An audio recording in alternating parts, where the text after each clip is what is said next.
When your wedding's over, you're left with two things: a husband and your wedding photos.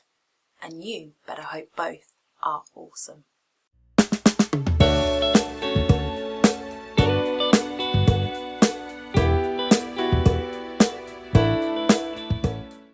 Hello my lovelies and welcome back to my channel. My name's Donna and here at toBe TV we help you plan your wedding and create a successful marriage. Hit the subscribe button below and the notification bell and you'll be informed next time a video goes up. So today we are talking about the 3 mistakes that you can make when hiring your wedding photographer. Now this is something that is very dear to my heart. Photography is my passion. I started life in the wedding industry as a wedding photographer and I spent most of my wedding career photographing weddings. Why? Because I absolutely love them. I love everything that a wedding stands for. I love to see the love between the bride and groom. I love to see the beginning of this beautiful journey that you're going to have together. And that's why when I decided to step away from photography, which I'm happy to go over in another video if you're interested in hearing about it, I still wanted to retain that connection with this beautiful, beautiful day that starts a married life. And so that's where I came to be a wedding planner. So during my stint as a wedding photographer, it became apparent that there were a lot of photographers out there who claimed to be professionals but weren't. And the world as it is has become a world where people think that somebody with an iPhone is just as good as a professional, or that their friend's really good with a camera, so therefore they're qualified to take pictures of their wedding. And I've heard some horror stories that really broke my heart, both from a professional standpoint and just as a woman who plans to get married.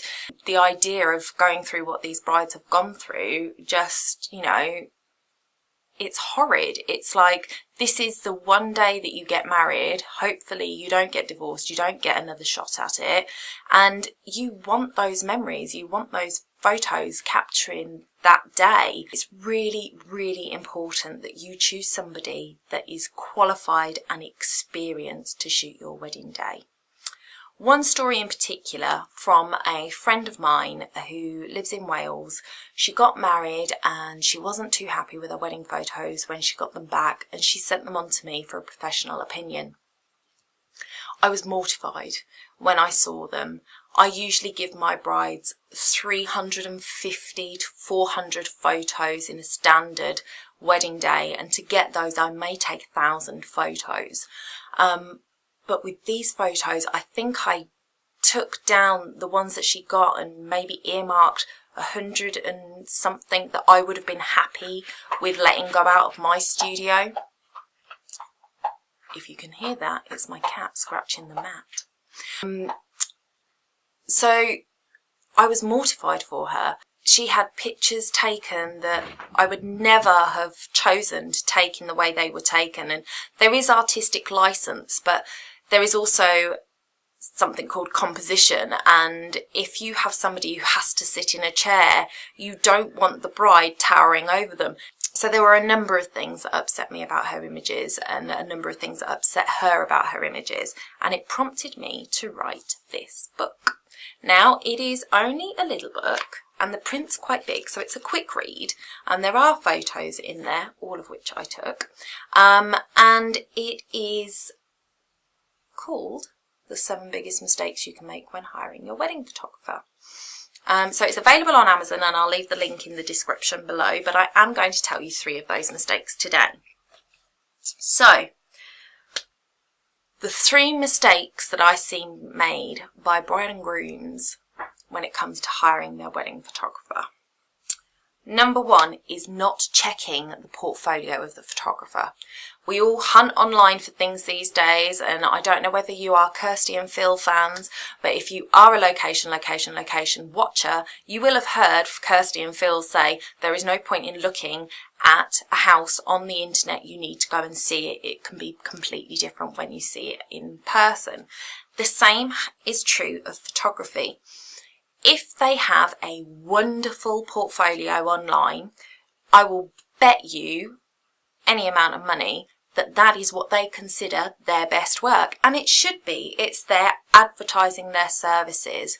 But what you need to know is that across a whole wedding, their photos are great. You don't want to hire a photographer that can take 3 or 4 fantastic killer shots on your day and the rest are rubbish. And sometimes it does happen that way because they happen to get lucky. They hit the light just right. They happen to capture you just at the right moment, and they choose those images as the ones to represent their photography. And if they are not a professional or not too experienced and the rest of the photos aren't that great, you're going to be really disappointed when you get your wedding photos back to have 3 or 4 that you absolutely love and the rest that you're just like, meh, they're all right. So what you need to do to combat that is to ask the photographer to see a full wedding when you go and visit them. So make an appointment to see them. If possible, get them to show you an album. A lot of them will produce a physical album of a wedding for you to look at.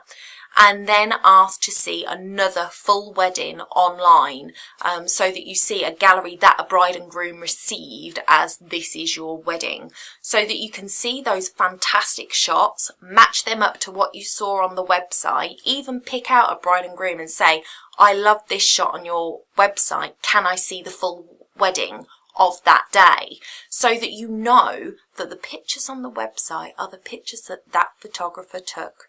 Because there are some photographers out there who will take stock photos of weddings and put them on their weddings on their website, or worse, steal photos from another photographer and put them up as their own.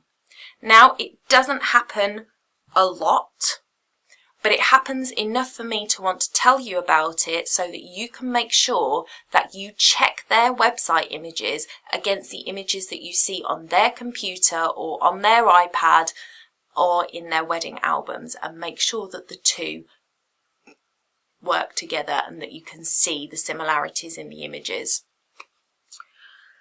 The other thing is to ask for references.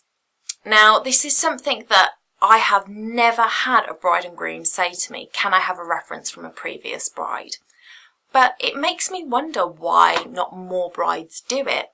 After all, this is your one chance, your one day, and your photographer, unlike any other, unless you have a wedding planner or a day of coordinator, unlike any other vendor, is the one vendor you're going to spend the whole day with generally. They are there from getting ready until your first dance, maybe beyond that, maybe before that if they go and do the groom first. So they're the one that is with you the whole entire day.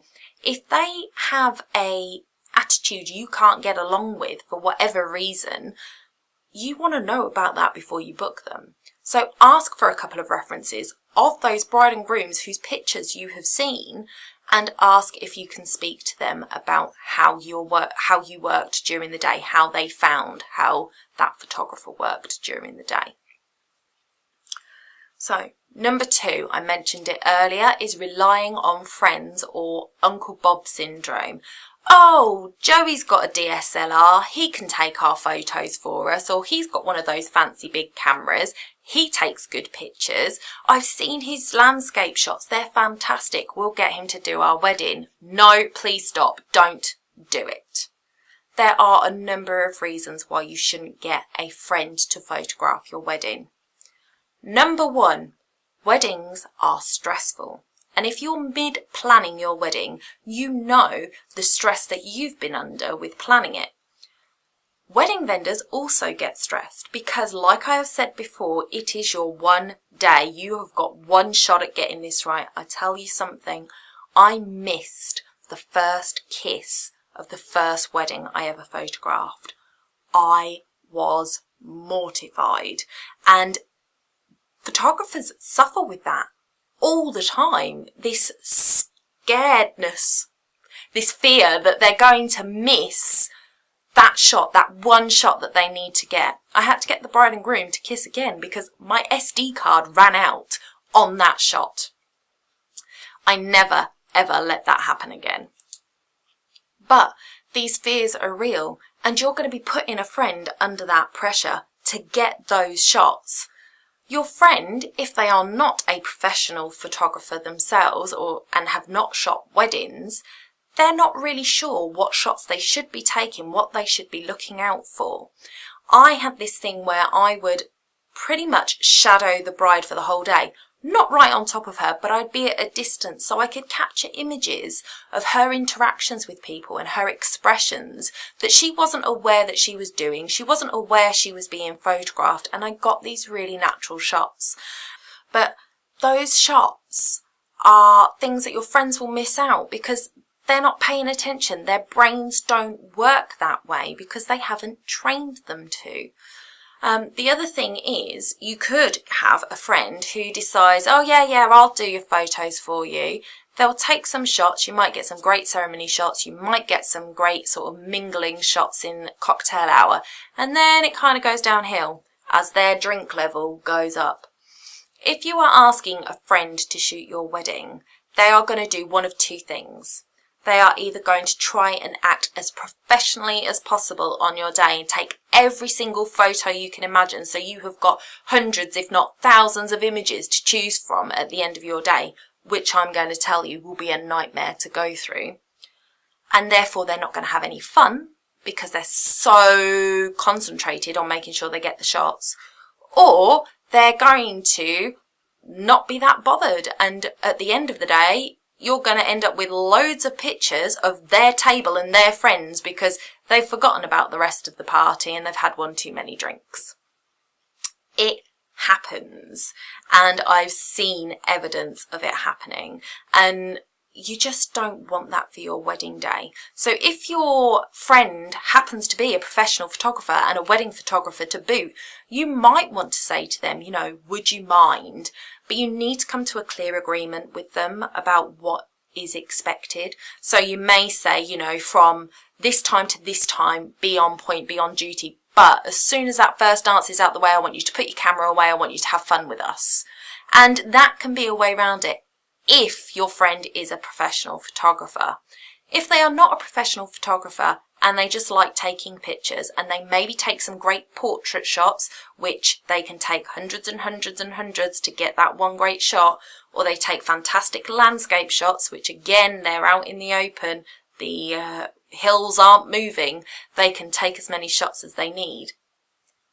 Doesn't mean that they're going to be an excellent wedding photographer for you. So something to really, really bear in mind, and I really urge you not to get a friend to shoot your wedding. Number 3, on that, if you have got a friend, make sure you've got a clear idea of when they're working and when they're having fun with you. Have a contract. Do not have a photographer that doesn't have a contract.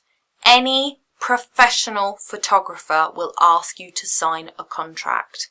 Now, I personally would read my contract to my clients. You've got all of these terms and conditions, and it can get really, really small writing like on a credit card. It shouldn't be that big when it comes to wedding photography. And I never had it in small print. It was always readable. However, it can be a bit jargony, and there can be some questions that you have. I would read it out to my bride and groom then and there so I know that they'd heard what was in it. And this can be things from whether I expected a meal to be included within the day, because we're working for as long as you're up and getting ready for your wedding. So we're there from 10 o'clock in the morning and we're working through till 8 o'clock at night. We're going to need food, so it is a common thing for them to ask to be fed. The hours of work, so when they clock on and when they clock off. what they will provide when your day is finished. How many images? Will they be on disk? Will they be on a thumb drive? Is there an album included? So details around that. They should also have in there something that tells you what would happen if they were to, say, break their leg the day before your wedding, and not be able to attend it. What would happen in that case? And, you know, information about their insurance and things like that. So you need to have a contract in place. You need to read the contract and understand it and know that it covers everything that you need it to cover. If you don't understand anything in the contract, ask. There will be things that you might not understand because it's photography jargon and it's maybe to do with editing or copyright. You need to make sure that you question that before you sign it, so you make sure that you understand it, and you are well within your rights to say, we'd like to take this contract away and read it properly ourselves and make sure we understand it all before we sign it. You do not have to sign a contract then and there.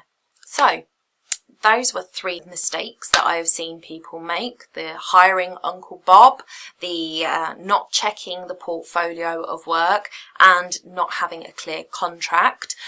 There are 4 other big no-nos for hiring your wedding photographer, and they are all in my book, which I will link below. So let me know, are you having somebody take your photos? Are you planning on hiring a professional? If not, why not? Let me know in the comments below, and I will see you next week. Bye for now.